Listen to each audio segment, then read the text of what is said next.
اولنی مسئله پیغمبر صلی الله علیه وسلم دی حدیث کی ذکر کړی ده الختان. ختان چې ده په لغت کې او په شریعت کې د الختن ناغسته شوی ده. الختن او ختن په عربی کې څه ته وایي؟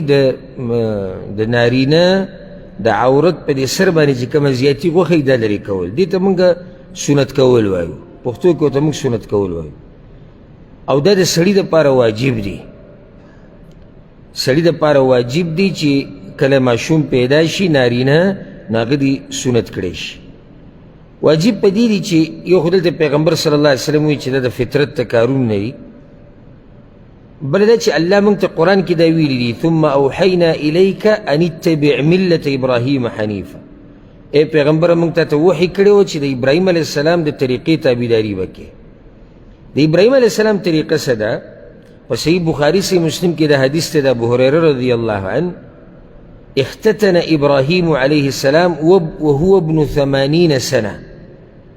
ابراهیم علیه السلام چې کله دا مسله ورته د الله له طرف نه بیان کړې شوه نو هغه د 80 کالو چې ختنه کړې وه. ابراهیم علیه السلام د 80 کالو وهو ابن 80 سنه چې کله هغه ختنه کړې وه. او دغه شان یو روایت کې داسې راځي، حدیث د کلیب الجهني دی چې یو سړي اسلام قبول کو د پیغمبر صلی الله علیه وسلم مخې ته، نو هغه ورته وایي القي عنک شعر الکفر واختتن. امام ابو داود دا حدیث راوړی چې اوس لاړ شه دا ویښته لرې که د ځان نه او ختنه وکړه. بله خبره دا ده واجب په دې دي ځکه چې دا زیاتي غوښه چې ده دا پلیتي ایساروي په دې کې دننه. چې کله انسان نارینه میچازي وکړي تشي میچازي او دغه زیاتي غوښه پې له پاسه یي په دې عورت باندې د هغې د لاسه ګندګي د دې په دې عورت کې ایسارېږي.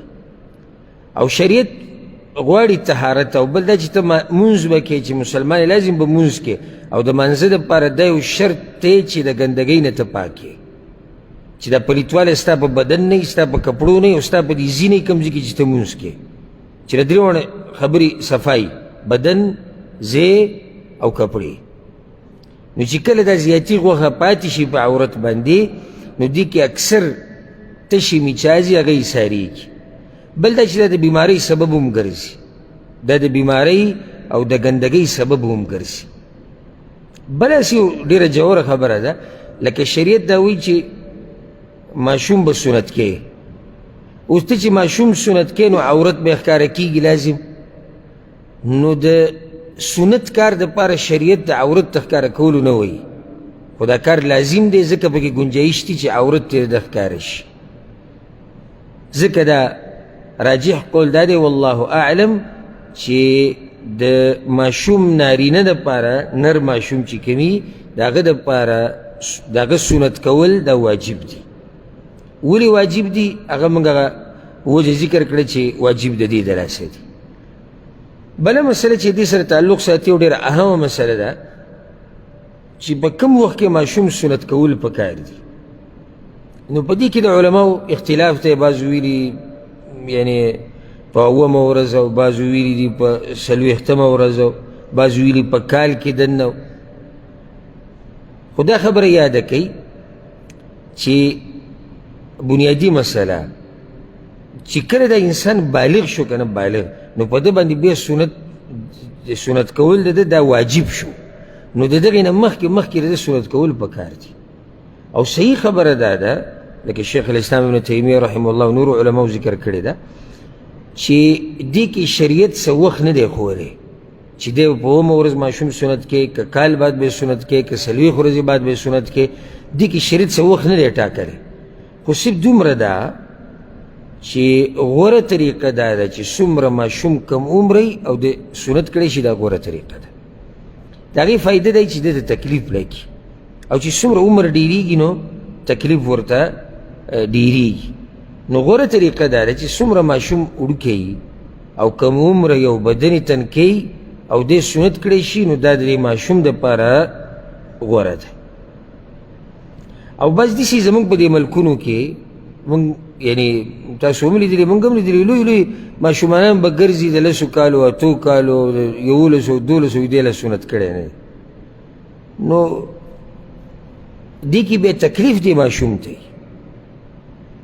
بل دا یو کار لازم دی چې لازم دی هغه په وخت باندې کول پکار دي لکه امام بخاري په تاریخ اوسط کې یو روایت راوړی دی د عبدالله ابن عباس نه رضی الله عنهما وی پیغمبر صلی الله علیه وسلم چې کله وفات کېدو نو زه د 10 کالو په خوا او شا کې وم 10 کالو خوا او شا یعنی 12 14 11 14 دا ټول د خوا او شا کې راځي وانا مختون او کله چې پیغمبر صلی الله علیه وسلم وفات کېدو وانا مختون زه سنت کړی شوی وم یعنې دا په دې دلیل دی چې هغوی به ماشوم د بلوغ نه مخکې سنت کړه او ځکه روایت کې داسې هم راځي عبدالله بن عباس وایي قبض النبي صلی الله علیه وسلم وانا ختیم پیغمبر صلی الله علیه وسلم د دنیا نه لاړو او ساه د هغه نه واخیستی شوه او زه په دغه ورځو کې سنت کړی شوی وم یعنې دا نه چې په دې ورځو کې سنت کړی یم یعنې زه داسې حال کوم چې زه سنت کړی شوی وم نو دا دلیل دی په دې باندې چې ماشوم